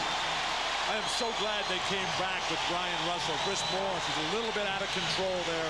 Russell having his best game of the series. Brian Russell with 12. 82-69. Utah. Bulls not getting any spacing. Cucos had nowhere to go. Beautiful pass, broken up. Stockton with the steal. Stockton protecting on Pippen. Setting it up for Hornacek. The tip missed by Ostertag. And last touched by the Bulls. Brian Russell battling off his screens. Scottie Pippen not able to stay with him. You see Scottie not with that great footwork that he normally has. Very sore ball of the foot. Ostertag has become a warrior underneath the boards. Well, Russell had to create his own shot there, but on the pick and roll, Chicago has had so much success on that side pick and roll, forcing it down to the baseline. But so far, John Stockton now has been able to get to the middle of the floor. And Luke Longley has come on for Tony Cucos. Still no sign of Dennis Rodman for Chicago. Malone. Karl Malone only 3 for his last 10. Able to hit. He has 31. And the Jazz lead 84-69 with just under 6 minutes remaining in the fourth. Jordan for 3. Yes. Michael Jordan with 21 points. Oh, Brian Russell lost concentration, actually kind of went for the loose ball, but I don't know how you can take your eyes off Michael Jordan at this time of the game. Bulls have missed their previous 8 from downtown. Stockton checking the shot clock. Stockton with the deceptive dribble. Now the last 2 times Chicago has forced it down, and it's turned into 2 field goals. One for Malone, and the easy land for Stockton. Bulls defense falling apart. Utah by 14. Jordan stopped by Russell, able to shoot over him.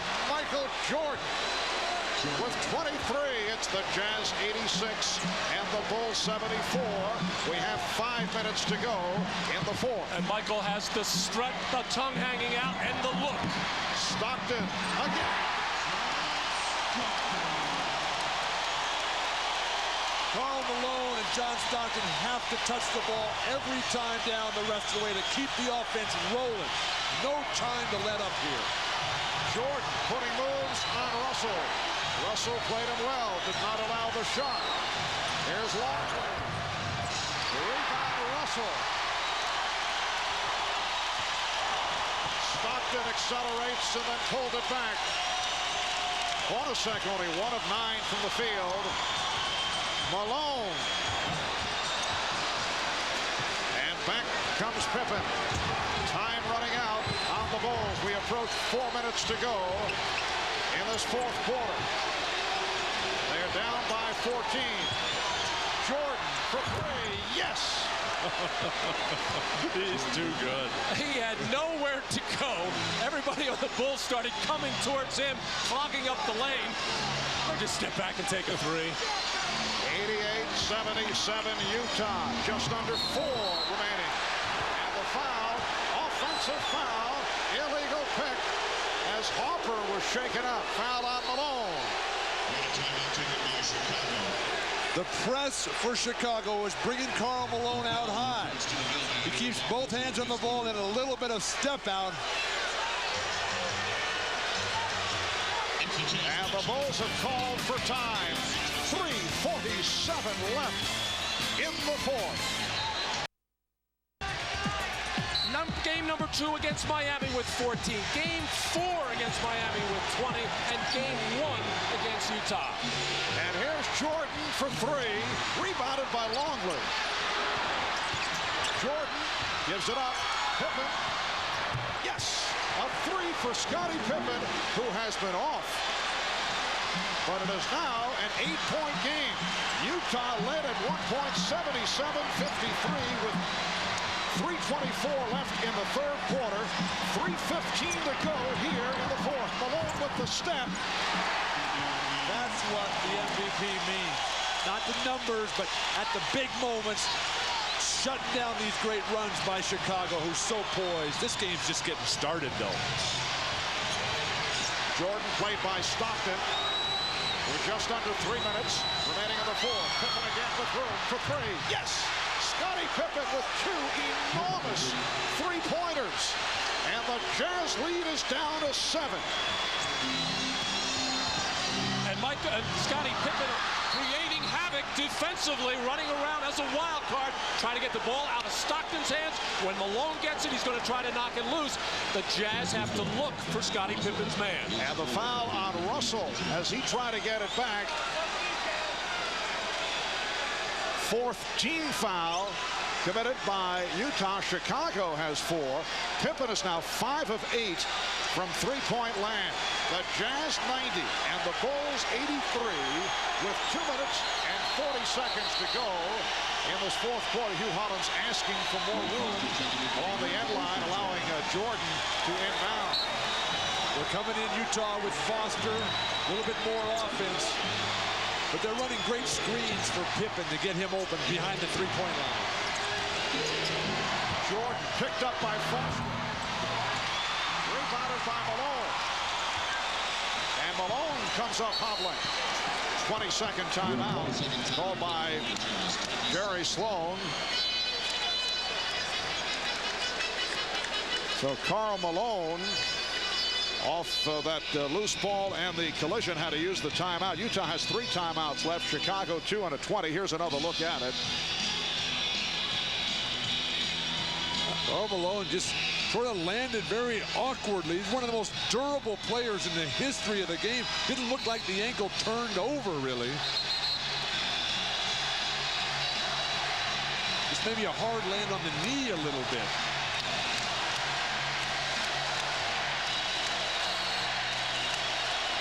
But Scottie Pippen, along with Michael Jordan, able to bring the Bulls back into a game that appeared to be gone in the third quarter. Anytime Michael Jordan makes any kind of penetration move into the lane, he's going to draw the defense. They're going to watch Michael Jordan, and it's going to leave Kerr and Pippen open. At one stretch, Utah led by 24. Since then, Bulls have outscored them 30-13. 2:15 remaining in the fourth. It's a 7-point Utah lead. Shot clock at 5. And Foster in a collision with Harper. If it's Harper, it is number 6. Let's check in with Jim Gray. Jim?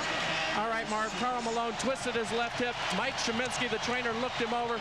Karl Malone said he's in a lot of pain, looked up at the scoreboard, said, Mike, there's only 2.5 minutes left. I can get through this. Marv?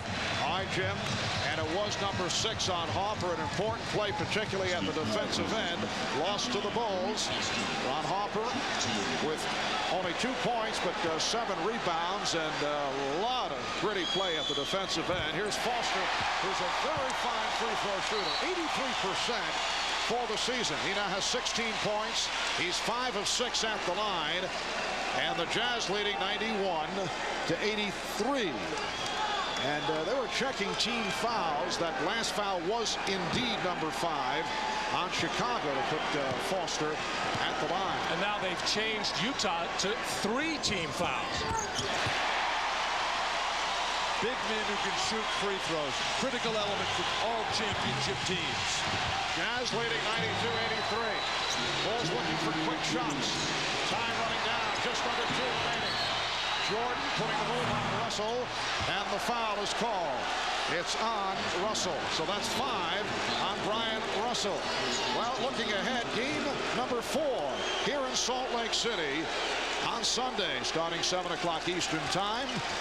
Game number 5, if necessary, next Wednesday here in Salt Lake City. Pippen for 3, not this time, and rebounded by Malone, who was fouled by Longley. Now Longley not really in good position to get an offensive rebound there, but a pretty smart play. If he can't get the rebound and you got Karl Malone in your sights, you might as well hack him with 1:47 to go in the 4th quarter and see if Malone can do anything at the foul line. Looked like Karl pushed off on him on that play. Now, Karl Malone had said after the poor performance the other night in Chicago, he won't make any excuses. He said it was embarrassing the way he played. He will try to correct things tonight in Game 3, and he has certainly done just that. Karl Malone with 34 points. Well, Karl Malone, a different player here at home, as most players are. It really shows up in the shooting percentage. Actually, he is a 55%er during the regular season, and making free throws at this juncture is absolutely critical to his confidence. Malone, 4 of 7 at the line this evening.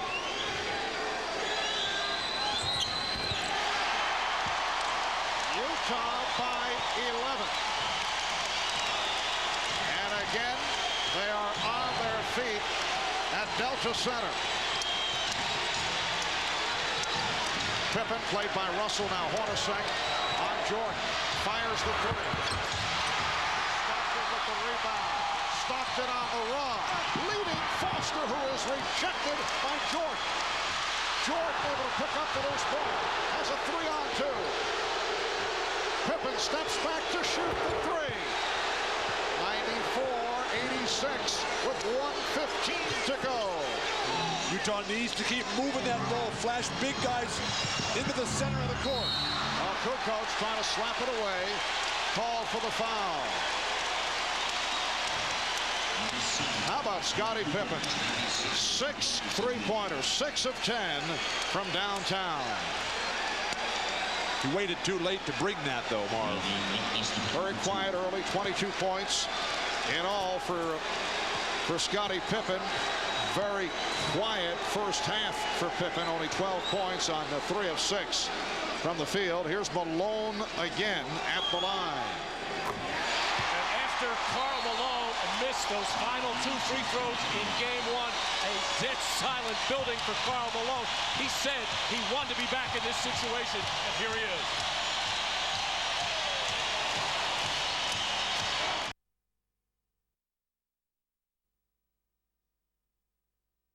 Its peak here in Salt Lake City, Utah. Timeouts remaining. Neither club with a foul to give.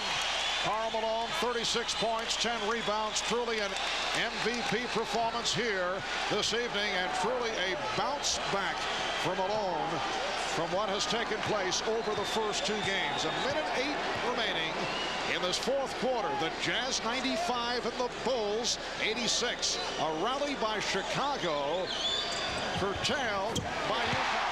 They now lead by 10. Now Scottie Pippen had something to say to Malone as he walked up to the line for that free throw. Didn't faze him a bit. Jordan putting moves on Russell. Angling, but short of a 3-point attempt. And last touch by Utah. The nightmare that Brian Russell lived through at the end of Game 1. He's learned a lot. Jordan trying to draw the foul there. Russell just let him get out of balance. 22nd timeout taken by Chicago. So the Bulls have just 1 timeout remaining. Well, coming out of that timeout, Scottie Pippen had said something to Karl Malone, if you'll remember back at the end of game one, something about the mailman not delivering on Sunday, and that was very prophetic. But the mailman has been delivering here at home on Friday. Matt, you must have unbelievable ears, because I can't hear a thing in here. It must be the rabbit ears that all coaches develop. The Utah Jazz on their way to cutting it to a 2-1 lead in this best of 7 NBA Finals series. Russell with the rebound. Give the ball to John Stockton here. Hornacek surrounded and throw it away. Jordan setting it up for Kerr for 3, way off. Pippen looking to get it outside, but he was hacked with 36 seconds left.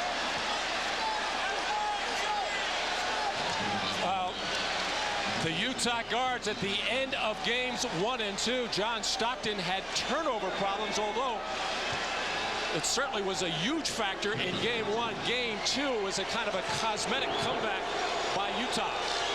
Scottie Pippen, 4 of 7 at the line. He's hit 6 3-pointers. The NBA Finals record most 3-pointers in a single game held by Kenny Smith of the Houston Rockets. 7 back in game 1 of 1995. But in any event, Bill, I liked your idea better. I take my chances putting the ball in the hands of John Stockton at this point. The Jazz 96 and the Bulls 88, and off the pressure, the foul on Pippen. Down to 35 and 9/10 seconds to go.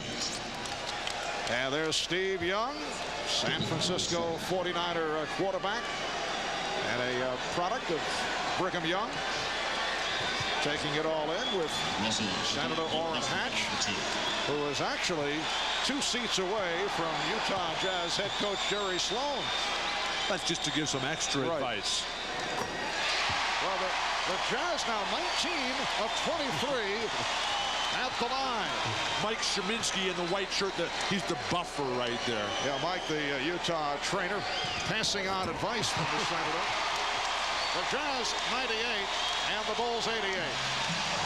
We come up on a half-minute remaining. Pippen from way downtown, and that's 7 3-pointers to tie an NBA Finals record. Again, the Bulls give the foul. It's down to a 7-point lead with 29 and 5/10 seconds to go.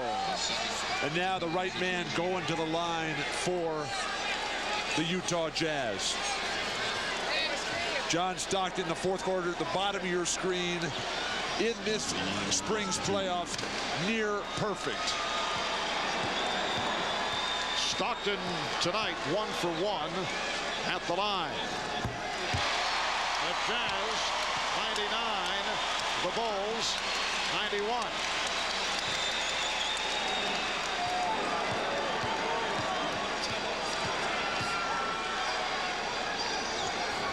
Chicago has 1 timeout left. The Jazz up by 9. Jordan hustling down. Jordan did not take the shot. Gave it to Bushler, who hit. 100 to 93, and again a foul. It's given by Jordan. Once again, Stockton to the line. Oh, wait a minute now. I have seen some great crossovers in my day. Tim Hardaway, Allen Iverson. But if this is not a carry, I don't know what is. Michael Jordan bearing down on Jeff Hornacek. And look at Hornacek. Hornacek's face on the other side was, wait a second, how can you play defense if you're not going to call that? And Michael, believe me, doesn't even need that, but he wanted to make sure that he cleared a defender and got into the lane.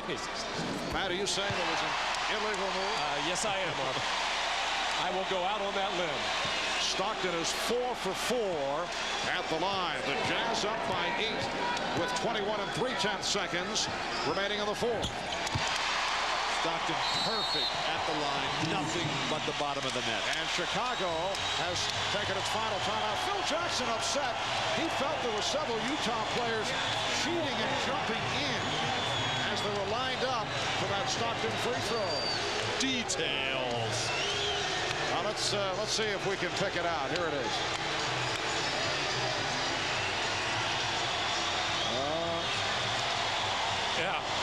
Jason Caffey in there way too quick. But it doesn't hurt to try to complain about something, try to buy something for game number 4. Well, 21 3/10 seconds remaining in the fourth quarter. Utah with a 102-93 lead. They have the 24-point lead in the third quarter. Chicago led by Michael Jordan. Scottie Pippen able to come roaring back, but trailing here by 9.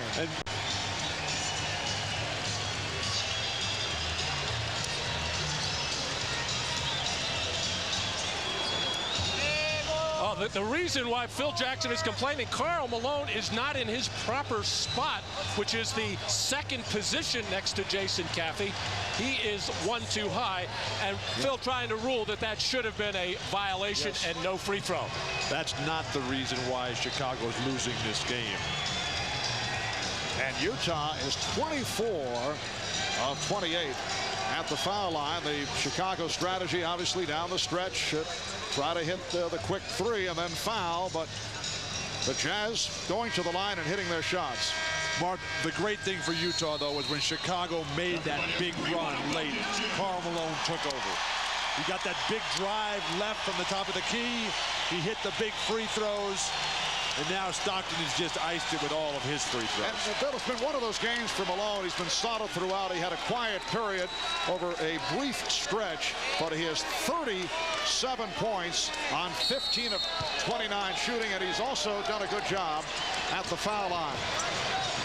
Jordan for three, way off. Stockton rebounds it again. The foul given by Kerr. Well, the exact same play that Chicago ran to get Michael Jordan open for the winning shot in game 1. They ran it again to set Michael up for a three-point look, but in the little back screen and exchange between Jordan and Pippen without the ball, Scotty ran right into Michael Jordan. Now to 15 and 7/10 seconds to go. Stockton is 5 for 5 at the line. Along with Karl Malone, it has been a dramatic turnaround game for John Stockton. He now has 16 points and 12 assists. And a very interesting 48 hours coming up before the start of game 4. Game 4 Sunday here in Salt Lake City. We'll have it right here on NBC starting at 7 o'clock Eastern Time, 4 Pacific Coast. And then game number 5 Wednesday here in Salt Lake City and on NBC. Utah's got a head of steam. Watch out for the Jazz. Malone off the intercept. Stockton will run it out. Down to 10 seconds. And they're on their feet. Standing ovation for the Utah Jazz, who have been able to get back into this series with a solid performance as they defeat the Chicago Bulls 104-93.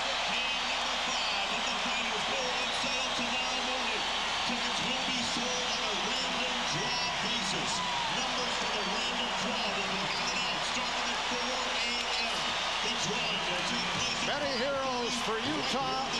Their most valuable player, Karl Malone, heading the list. He's with Ahmad Rashad. Ahmad? All right, thanks, Marv. Karl, before game 2, you told me that you would do. Well, a couple of days later, you finally did deliver. Well, like I said, I haven't been really playing the kind of basketball I would like to. But it started on the defensive end. When I'm more active on the defensive end, my shot seemed to come together for me a lot more. But we're going to take one game at a time, Ahmad. These guys are a great team. They got a lot of poise. And we think about one at a time. We forget about this game. We get ready for Sunday because the intensity level is going to be a lot higher. What was the difference between game 2 and game 3? Because you guys really didn't have much intensity in. Well, we didn't have much intensity at all. But you know what? We asked our small guys to do a lot of stuff for us. But it's time for the big guys to step up and set some screens and be a lot more physical, not doing anything crazy. And when you do that, you get a lot more intensity to play the game of basketball. And this is the finals now. It is a lot higher. And Michael, Scott, and them get those ready every night, and we need to do that over here. When you talk about being the finals and the intensity and all that, you got banged around a little bit tonight in this game, but nothing was going to keep you out. No, it wasn't. This is a bone sticking out, I will play. And I don't have any excuse. We're forgetting about this nagging Sunday. That's all I want to say. All right, Carl, congratulations on the game tonight. We'll see you Sunday. All right, let's go over to Jim Gray. All right, Ahmad, with Greg Foster, 17 points tonight. Greg, a lot of people probably would not have anticipated this type of a game from you. It's almost out of nowhere, isn't it? Well, that's fine, and that's how I want it. I don't want anybody even thinking about Greg Foster. I hope they continue not to think about me. But I just maintain the attitude. I'm going to come out here and have fun with this experience. Greg, how much of Jerry Sloan's speech to you guys the past couple of days and challenging you guys that you guys didn't have the will to win, how much did that help and drive this team tonight? You know, honestly, Jerry didn't have to say a word to any of us. You know, we knew that we came up short in the first two games. We know we didn't play the best game that we could have played. And tonight we came out here and we showed some spunk. A lot of people jumped off the bandwagon when you went down 0-2. Did that upset the team? They sure did. You know, they jumped off Houston's bandwagon too. Houston came back and won 2 big ones. So that's what we need to do. We need to concentrate, come out here and have fun with it. All right, Greg, congratulations. Thank you very much. All right, Marv, back to you. All right, thanks, Jim. One-time Chicago Bull Greg Foster, though, for a brief period, equaled his career high, 17 points, 6 rebounds. Karl Malone, 37 points and 10 rebounds. John Stockton, 17 points and 12 assists. Michael Jordan leading Chicago at 26. Scottie Pippen at 27. So it's a 2-1 in the best of 7. 2 games to 1 lead for the Chicago Bulls off the victory by Utah here tonight. Tomorrow, join NBC Sports in Paris for the French Open Women's Final, 3 o'clock Eastern, 12 noon Pacific. 16-year-old sensation Martina Hingis looks to score her second Grand Slam title of the year, going up against Eva Maioli. Coming up next, except on the West Coast, The Tonight Show, following your late local news. And for those of you who would like to continue with the NBA Finals interviews and post-game activities, will be available, as always, on CNBC. That's coming up after these messages. For Matt Cucos, Bill Walton, Ahmad Rashad, and Jim Gray, Marv Albert saying so long from Salt Lake City. This has been a presentation of the NBA on NBC.